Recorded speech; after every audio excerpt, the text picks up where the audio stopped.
Secretary General, just about yesterday's session, I really liked it. I was in Thessaloniki European Council. I remember the last big debate on enlargement, but after 23 years, that was the first time we spent 5 hours debating enlargement, and I think this is big. It's on the eve of big American anniversary. We are creating ever perfect union. We are becoming bigger. You are preparing big enlargement wave. Balkans, Ukraine, Moldova, even North. Wow. Yeah. Today it's an important day here in the Political Assembly of EPP. Why? Because we are welcoming our party from Montenegro, the ruling party from Montenegro, PES, and Montenegro it's going to become a member of the European Union, we hope, in 2028. So this is the meaning of what is doing EPP in Europe. It is clear, we want the enlargement of all the Western Balkans. They have to become members of the European Union.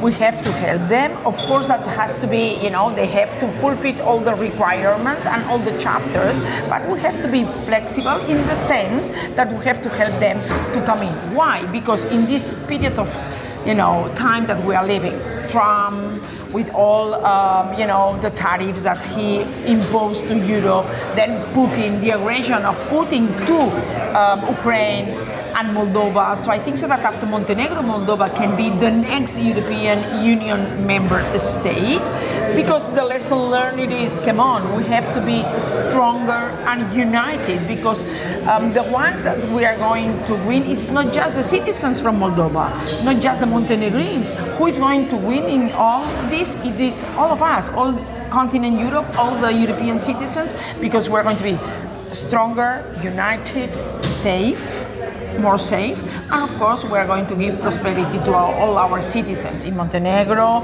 in Moldova, but all the rest of the European Union. And Ukraine, Balkans, and even North, we were speaking about Iceland, Norway, Greenland. Greenland, yes. Wow. Yesterday we were talking about Ukraine, of course. Today we are going to discuss this important resolution about Ukraine, and and all EPP always, we've been behind and with Ukraine, and we are going to be until they will be members of the European Union. And of course, Greenland, Norway, Iceland, we were talking to make Europe very big and be together and united, and I think so that this is the most important thing. And who is leading in Europe? EPP. And I remember in Congress in Spain, in Valencia, we started to debate this removing of veto from enlargement process. Yesterday it was a heated debate, and I think we made a historical step. Yes. We are trying to remove those former Orban vetoes on enlargement process, and only at the last phase member states. Oh my God, hello. So really congratulations, because you are not only widening, you are also deepening our decision making. So yesterday we did another step to help all the countries that they want to be European Union countries, to start to talk about the qualified majority. Why? Because if not, always there is one member state that it's blocking. So yesterday we gave hope, but of course we are giving to them hope to be members of the European Union, but in the same time they have to be, they have to offer us merit, and they have to fulfill all the requirements of European Union and all the standards of the European Union. They have to defend the rule of law, that it is in our Article 2 in the treaties. This is clear: good governance, fight against corruption, no interference, no disinformation. And of course they have, yesterday Montenegro, Moldova, Ukraine, they were expressing us they are doing a big efforts, and they are fulfilling all the homeworks. So now Europe, we have to start to open a little bit of flexibility, and just to start to talk about qualified majority and not unanimity. just we open, that door, and this is important. And finally, I'm just back from Madrid. I met with Ildefonso and other friends, and I think I feel the victory coming. You are finally defeating socialism in Spain. Yeah, we need it. All the Spanish citizens, we need it, because we saw how the government is under a huge and big corruption case affecting the family of Prime Minister, wife and brother, affecting to the party, the number two in the party during these last 5 years. One is in jail and already condemned by the Supreme Court on 24 years in the jail, and the second one, it is under the trial, and probably he's going to be in the jail too. And then the government, it's the first time that the government in our democracy is affected by corruption cases. Wow. Because they were using the mask in COVID time, money to reach them, all the government. So of course that we are going to win the elections, we are sure, because we have been during the last 3 years, all the elections, municipality elections, European elections, national elections, we won. The regional elections, we won all of them. But Sanchez is just retaining the power and the government, because he knows that if tomorrow convokes elections, he will fail. So he wants to retain just the power to retain it, nothing else, because you have to know that in the last 4 years, in this term, that starts 2023, he was not capable to approve any national budget. And our constitution says that every year you have to have a national budget.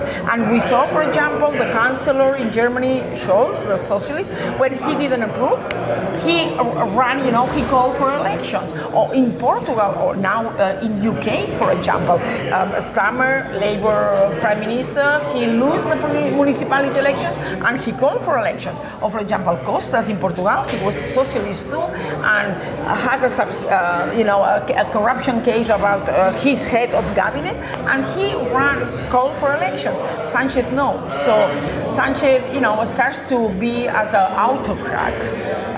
He has fear of the democracy, and he doesn't want to give the voice again to the citizens after this enormous corruption case. Thank you. So you defeat socialism next year, and we will do it in Lithuania in 2 years. Of course. Deal. Of course. Deal. Thank you. Thank you. Dear friends, it is an honor to join you in this important occasion as Lithuania commemorates the 250th anniversary of American independence, celebrating the enduring values that unite free nations.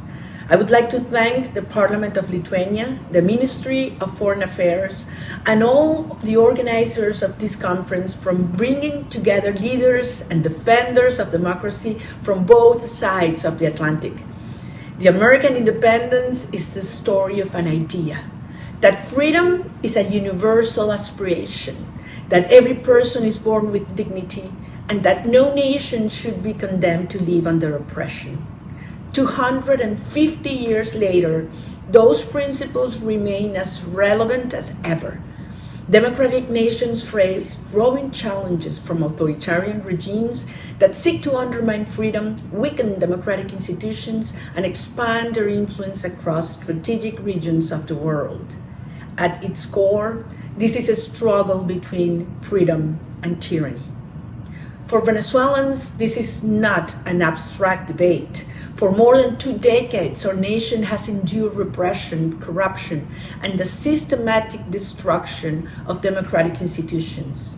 Yet, the Venezuelan people have never abandoned their commitment to freedom, democracy, and national sovereignty. Despite enormous sacrifices, they have shown extraordinary courage and determination in their pursuit of liberty. This is why the partnership between the Western Hemisphere and Europe's East is so important. The people of Lithuania understand better than most what it means to defend freedom against authoritarianism. Your story is a testament to resilience and the determination to preserve democratic values. Because Lithuania knows firsthand the consequences of living under oppression, its solidarity with the Venezuelan people carries profound meaning for us. We are deeply grateful for Lithuania's principled and unwavering support for democracy and human rights in Venezuela. The lessons of nations that overcame authoritarian rule remind us that freedom is never guaranteed. It requires perseverance, sacrifice, and solidarity among free peoples. At the same time, developments in Latin America have direct implication for transatlantic security. The growing presence of authoritarian powers such as Russia and Iran in our hemisphere is not merely a regional concern. It is a challenge to the stability and democratic future of the broader transatlantic community. This reality demands closer cooperation among democratic nations. We must strengthen our political coordination, defend democratic institutions, confront the criminal networks that sustain authoritarian regimes, and ensure accountability for those who violate human rights. I also want to express the gratitude of the Venezuelan people to the United States, our principal ally in the defense of democracy and freedom in Venezuela. The leadership demonstrated by President Donald Trump, Secretary of State Marco Rubio, and the entire administration has been instrumental in supporting the democratic aspirations of our people.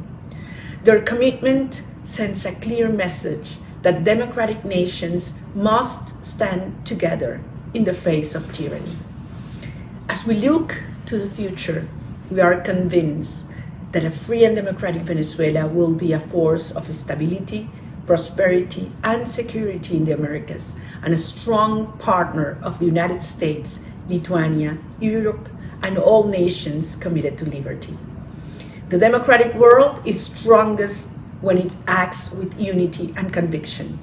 That is the spirit we celebrate today as we honor the legacy of American independence, strengthen the transatlantic bond, and reaffirm our shared commitment to a future where freedom prevails over oppression. Thank you very much. Dear friends, Žygis, it's an honor to join you today, and to do so in a spirit of deep admiration for Lithuania, for the Lithuanian people, and for the extraordinary friendship between Lithuania and the United States. As America prepares to mark the 250th anniversary of its founding, we were reminded that the American experiment was never only a national story. From the beginning, it advanced a powerful and universal idea that freedom belongs to all people, that legitimate government rests on the consent of the governed, and that the basic freedoms of speech, religion, press, assembly, and petition are not gifts from the state, but rights inherent to human dignity. Those ideas have shaped America's own journey, but they've also inspired freedom movements far beyond our shores. They have connected generations of people who in very different times and places have insisted on the same essential truth. No nation has the right to erase another people's sovereignty. No regime has the right to silence its citizens, and no dictator has the right to decide the future of a free people. That is why the relationship between Lithuania and the United States is so meaningful. It's not only a diplomatic relationship, it's a relationship rooted in memory, sacrifice, shared conviction, and a common understanding that freedom is never guaranteed by geography, treaties, or history alone. It must be defended, renewed, and expanded by every generation. That conviction has long defined America's relationship with Lithuania. Since establishing diplomatic relations in 1922, the United States never recognized the Soviet Union's forcible annexation of Lithuania. It kept Lithuania's diplomatic mission open in Washington throughout the years of occupation, a powerful statement that sovereignty stolen by force would not be accepted as legitimate. For decades, Lithuania carried the cause of freedom through occupation, repression, and exile. It kept alive the idea that national identity and sovereignty could not be erased, and that the human desire for liberty could not be defeated by force. And when Lithuania regained its independence, it did something remarkable. It did not turn inward. It did not treat freedom as something achieved once and then safely possessed. Lithuania became a seat of freedom for others. It carries weight in Europe's East, where the work of building a Europe whole, free, and at peace remains unfinished. The enlargement of NATO and the European Union, the accession of the Baltic states, and the reunification of much of Europe after the Cold War were among the great strategic achievements of the democratic world. The courage displayed by the Lithuanian people proved that nations once trapped behind an iron curtain could become free, prosperous, secure, and an inspiration and a refuge for others seeking inalienable freedoms. But today, we are reminded that this work is not complete. Russia's renewed aggression, its horrific attacks against Ukraine, this is not only a war against one country, it is a war against the principle that free people have the right to choose their own future. And Ukraine's fight is therefore Europe's fight. It is Lithuania's fight. It is America's fight.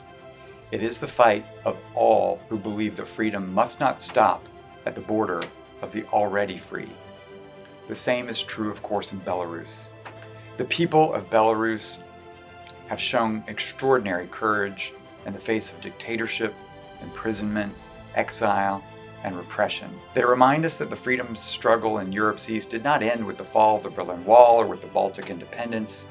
It continues today in the streets, the prisons, the newsrooms, churches, and civic groups and homes of those who refuse to surrender their dignity. Lithuania has stood with Ukraine not out of charity, but out of strategic clarity. It has stood with Belarusian Democrats as a matter of principle.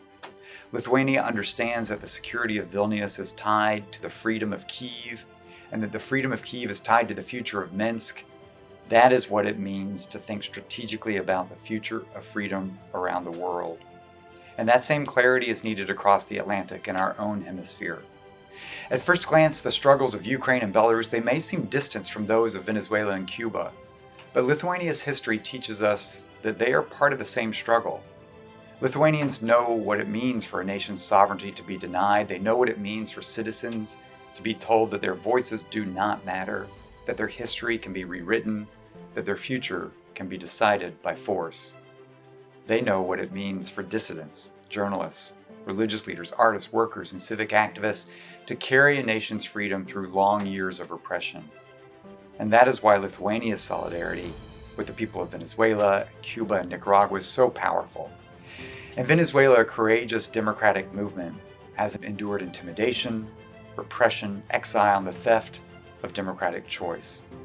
Venezuelans have shown the world that even after years of hardship, the demand for free elections, accountable government, and national renewal cannot be silenced. In Cuba, generations of dissidents, activists, and ordinary citizens have continued to insist on the right to live freely. The Cuban people's persistence is one of the longest-running struggles for freedom in our hemisphere. It deserves not only American attention, but democratic solidarity from around the world. So when Lithuania stands with Cuba and Venezuela, it's not simply expressing sympathy for distant peoples. It is applying the lessons of its own freedom struggle. It is saying that dictatorship should never be normalized, that stolen elections should never be accepted as permanent, that political prisoners should never be forgotten, and that small nations and courageous citizens deserve the solidarity of the free world. As we look toward America's 250th anniversary, this is one of the most important lessons we can carry forward. The ideals that animated America's founding remain unfinished business around the world.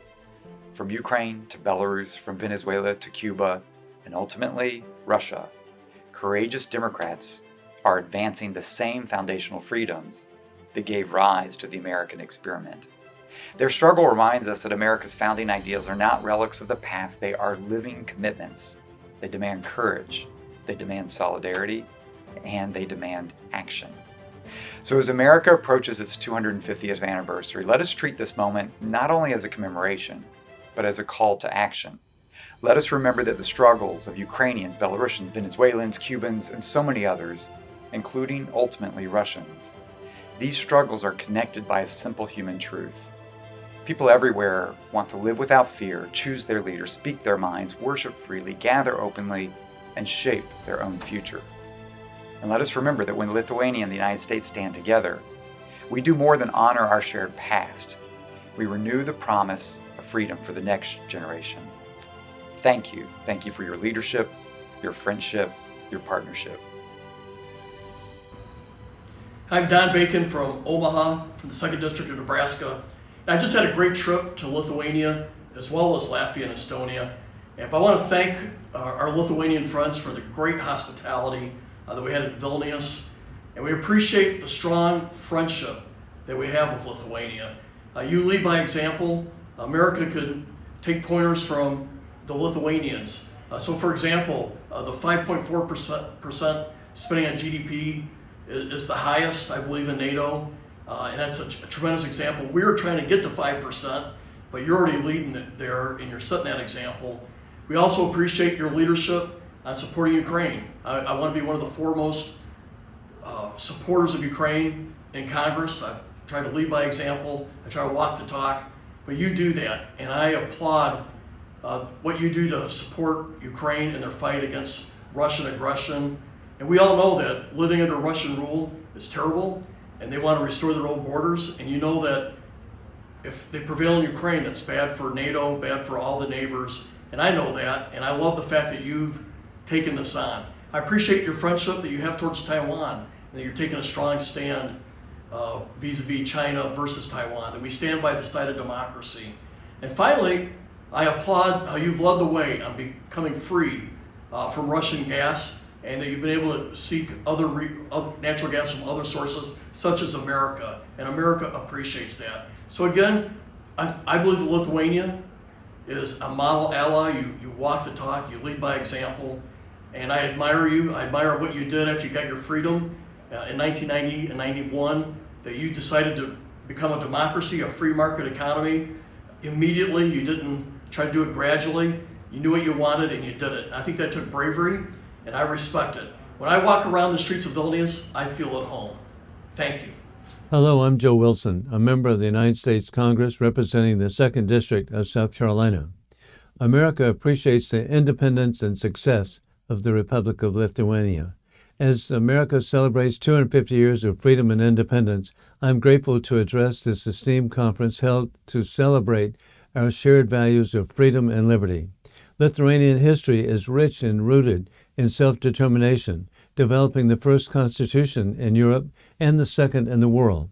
Occupied by Nazi Germany and twice by the Soviet Union, the Lithuanian people endured, preserving their history and traditions even under genocidal invasion.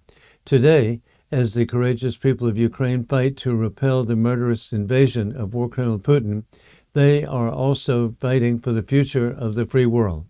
Ukraine has no better friends than the Baltic nations, who are leading the way in increasing defense spending and production. We cherish our association with the Baltic allies who know firsthand what is at stake in this fight against dictators with rule of gun, invading democracies with rule of law. The eastern flank is the cornerstone of European and Western defense, and I am grateful for Lithuania hosting of our troops and the world-class facilities which are provided unmatched training opportunities. It is so significant that the United States never recognized Soviet occupation of Lithuania, Latvia, and Estonia in 1940. President Trump is successfully confronting war criminal Putin and the network of dictators around the world, facilitating the removal of the butcher Assad from Damascus, Syria, the narco-trafficker Nicolas Maduro from Caracas, Venezuela, and eliminating the terrorist Ali Khamenei from Tehran, Iran. The world is safer with the axis of aggressors is diminished. As we know, the adversaries extend their arm of influence closer to the shores of free nations. The United States is prioritizing the removal of dictator influence from the Western Hemisphere, which undercuts the ability of Russia, Iran, and the Chinese Communist Party to threaten America and our allies. Security borders are critical to have maintaining sovereignty and security. Our Baltic allies understand this, and I look forward to supporting our shared paths of peace through strength. Thank you for the opportunity to address the conference, and may God bless to continue the alliance that we have of the United States and Lithuania. Heartfelt greetings and good wishes to all gathered today in Vilnius. I'm U.S. Congresswoman Marcy Kaptur from Ohio's 9th Congressional District, located embracing the southernmost coast of the Great Lakes freshwater region of North America. We share our side of the border with Canada, our trusted ally. Our family and my constituents know well the precious history that attends to Europe, its eastern and central regions in particular. Members of my family have fought to free it in World Wars I and II, and in Vladivostok in 1918. In seeking national elected office, I have striven to protect and defend with our NATO allies the priceless gift of liberty our forebears gifted our modern era. And I've long championed Central Europe and Eastern Europe and have helped to co-found and co-chair the House Congressional Caucuses on Ukraine, Poland, Hungary, and Belarus. The region in which I reside has a rich history, with diaspora groups from across Central and Eastern Europe who now call Ohio home. Their patriotism, faith, hope, and hard work have lifted our nation and liberty forward, generation after generation. I wish I could join with you in person and sincerely appreciate the ability to address you today virtually. I was first inspired to defend liberty by our extended family and their sacrifices, and then by U.S. President John F. Kennedy, a valiant World War II U.S. Navy veteran and first U.S. president to have been awarded a Purple Heart. He challenged a new generation to public service, uttering the famous words, "Ask not what your country can do for you, ask what you can do for your country." During the Cold War, President Kennedy stared down Soviet Russia in a tense nuclear confrontation as nuclear-armed Soviet naval vessels were deployed to the Gulf of Mexico during what became known as the Cuban Missile Crisis. Then, a president I was privileged to serve, Jimmy Carter, also a World War II nuclear Navy veteran, along with his brilliant national security advisor Zbigniew Brzezinski, set in place the relationships in Europe that soon led to the collapse of the Soviet dictatorship within a decade of their service during the administration of U.S. President Ronald Reagan. On the occasion of America's 200th anniversary, President Carter said, and I quote, "The bold and brilliant dream which excited the founders of this nation still awaits its consummation."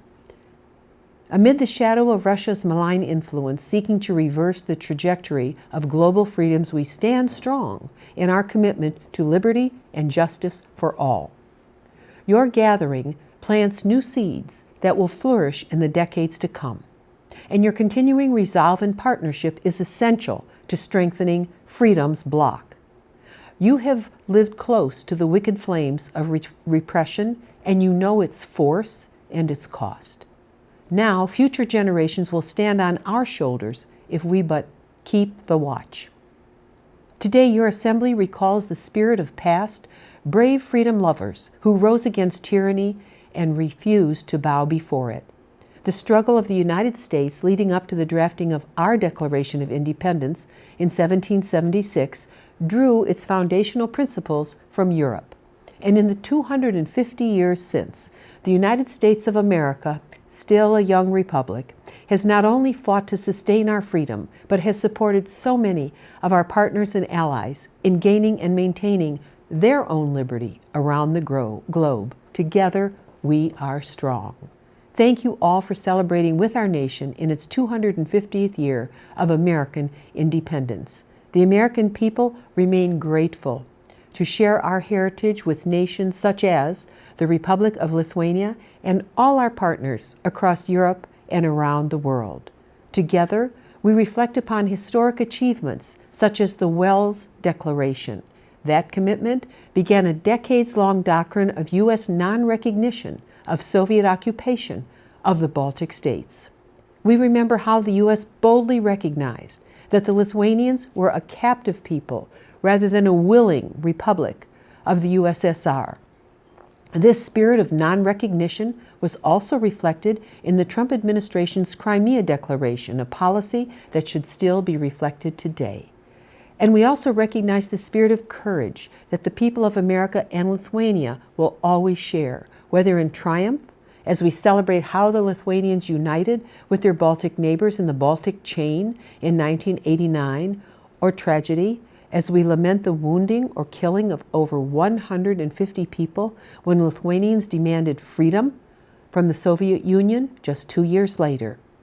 Lithuanians inspired Americans then and now again today as they safeguard their freedom from Russian aggression. Today, this same Russian unprovoked invasion rains down an unprovoked war on Ukraine. There, a valiant democratic people are fighting nobly to push on a brutal foreign aggressor looking for conquest, as war criminal Vladimir Putin seeks to recreate the collapsed Soviet Union. He needs to attend to the beleaguered people of Russia rather than do more damage to the innocent, long-suffering people of Ukraine.